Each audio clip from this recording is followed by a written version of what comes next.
Welcome everyone, it's Glacier Guy, Rocket Glacier as always. I hope you're enjoying all the videos I've been releasing over the last couple weeks. And here is the probably the last set of videos for the next couple weeks until I can brew up some decks. I'm probably on a business trip where around the time that this is coming out. So yeah, I hope you guys enjoyed the video content I have currently. And if you enjoy it and you like and subscribe and everything, and I see more engagement, I'll willingly make some more decks. And if you have any ideas about decks to make, let me know. Let's get into it. So we got Marrow Gnawer. So the real reason behind this deck is Relentless Rats. There are 25 Relentless Rats in this deck. I had 30, but I had to take some out to put more useful cards in. But yeah, I basically looked at Relentless Rats and was like, yes, I want to make a Relentless Rat deck. How do I do that? So we'll get in the commander. So Marrow Gnawer from Champions of Kamigawa, I'm pretty sure, gives all my rats fear, and I sack a rat to create X11 rat creature tokens equal to the number of rats I currently control, which is very useful, and I do have rats in here that I don't mind sacrificing. So yeah, let's get into the 99. Bloodchief Ascension can get really gross, and I won a multiplayer game based upon the combo that rolled with this, which was pretty funny. Dark Ritual, because why not? Dark Ritual is really good, especially in mono black deck. So Gnat Miser is really interesting. Each opponent's maximum hand size reduced by 1, and there's another one in here, Locust Miser, which reduces by 2. So eventually I can really lower my opponent's hands down. Typhoid Rats, because you need a 1-drop every once in a while. Vampiric Tutor to just go get specific things. So we got Nezumai Grave Robber, which exile target creature from an opponent's graveyard. If no creature cards are in that graveyard, or if no cards are in that graveyard, you can flip it. And when you flip it, you put target creature card from a graveyard on the battlefield under your control. So you can flip it and use it to kind of steal your opponents or to bring creatures back, which is pretty interesting. I haven't used it yet, though. Pack Rat, power toughness equal to the number of rats you control, and then discard a card, create a token that's a copy of Pack Rat. So it can get really scary, and it can kind of like keep itself going, sort of. So that's pretty nice. Rancid Rats, which it took me a while to figure out what Skulk was because this rules text wasn't on the card unless you're in preview view. But basically, it's just a 2-drop zombie rat that I want to throw down with Death Touch. Pretty nice. Ruin Rat, also another rat with Death Touch, and if I were to sack it, I can exile target card from my opponent's graveyard. Very incidental, but it's just a 2-drop rat. I needed more 2-drops in the deck. Hero's Downfall for some single target removal. Phyrexian Arena to try to just get on card draw much faster.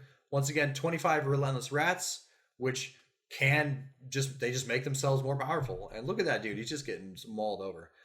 There were not enough of the Masters 25 Relentless Rats to go with that art, so I just went with this 10th edition art to get all 25 of them. Crypt Gas, because Crypt Gas is good when you're playing with mono black. Once again, Locust Miser helps reduce my opponent's hand size by 2. So eventually I can get it to where their hand size is no higher than 4. Unless they're playing something that makes their hand size maximum or infinite, which is fine. Well, I guess it couldn't be infinite, but no maximum hand size. Whip Erebos, really useful, and it seems to get destroyed really quickly. Throat Slitter. So whenever it deals combat damage to a player, destroy target non-black creature that player controls. So I haven't used this yet, but I'm really keen to use this for its ninjutsu ability. Because every once in a while, people are like, well, I don't want to block that 1/1 Death Touch rat, so I'll let that through, and then a ninjutsu, and boom, get him. Plus, I don't know, for the furry fans out there, it's pretty interesting art. Black Market, I just want more black mana, which is pretty nice. Dictator Erebos, this is where it gets Bloodchief Ascension, Dictator Erebos, and Painful Quandary kind of get into this weird enchantments, and people just really hate me. I played these down, and like I just cleared out a multiplayer game. It was pretty fun. Ogre Slumlord. So whenever a non-token creature dies, which there's a lot of non-token creatures in here, you may create a 1/1 black creature token, and then this gets all of my rats Death Touch, which is really nice. So I definitely like the Slumlord. Painful Quandary. I've used this in my Neheb deck, and in this deck it's equally as oppressive, so I really like it. Inkide's Servant of Oni. So when it deals combat damage to a player, you may put target creature card from that player's graveyard on the battlefield under your control, which is just really useful. Plus, it's got ninjutsu for 5. So if I happen to have a lot of mana, I can just use it. So it's Rat Ninja. It's a 5/4. Once again, if you're into that kind of art, then I guess go for it. you know, give her a call, whatever. I mean, I don't think she's gonna. I don't think she's gonna come after you though. All right, so we got rat catchers. So fear at the beginning of your upkeep, you may search your library for a rat card, reveal it, and put it in your hand. If you do, shuffle your library. So it's pretty nice for getting specific rats.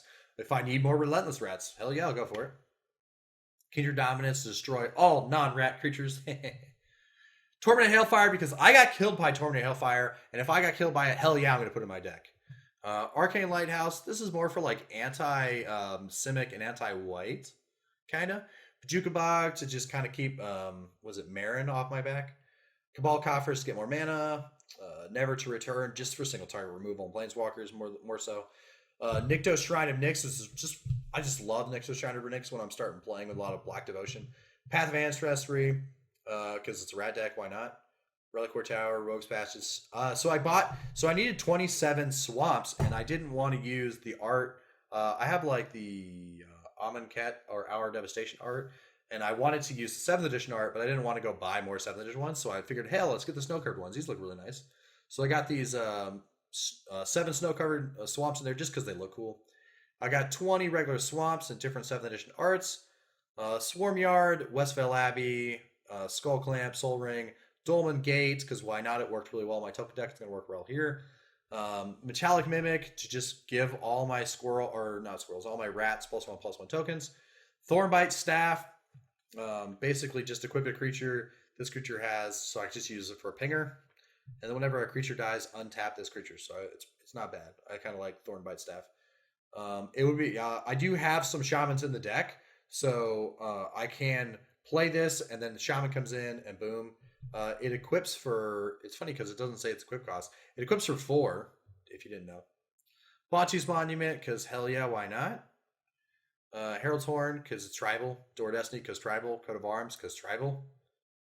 Gauntlet of Power. It's funny though, because like I don't face as many. I do face elf decks, but on Midgo, I don't face that many tribal decks. Mostly, I don't know why not. Maybe it's just because tribal was last summer-ish, but I'm not facing them a lot right now. Gauntlet of Power, because hell yeah. Thrumming Stone is interesting. So basically, spells you cast have Ripple 4, which is usually never, you're never going to find this in a commander deck because it doesn't really make any sense, except for in this deck. And there's another demon deck that you can do with, I forget, I think there's Shadowborn Apostles that can do the same thing.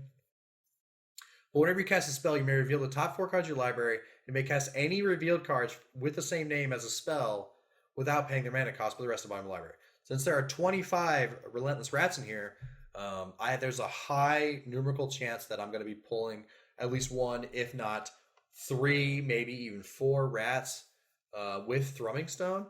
And Thrumming Stone seems to get like an odd glance, like, I wonder what that's there for. But once they see one Relentless Rats, they kind of know what's coming, and they'll target Thrumming Stone really quickly, which is kind of a bummer. Vanquisher's Banner, because why not? Cage Sun, because sure, I need some more mana doublers. And Akroma's Memorial, because you just have to win the game every once in a while. And that is the 99. That's the deck tech for the Relentless Rats deck. But I mean, it's the Marrow Gnawer, and it's really good rat tribal, and I've tweaked it a little bit. It's pretty good on the battlefield, and it's pretty interesting when people play against it. I do not like playing against blue-white control, which is why I put Painful Quandary in here. But yeah, so let's play some more matches. Maybe we'll play against blue-white control. Maybe we'll lose really hard. I don't know. So I'll see you guys later. Goodbye.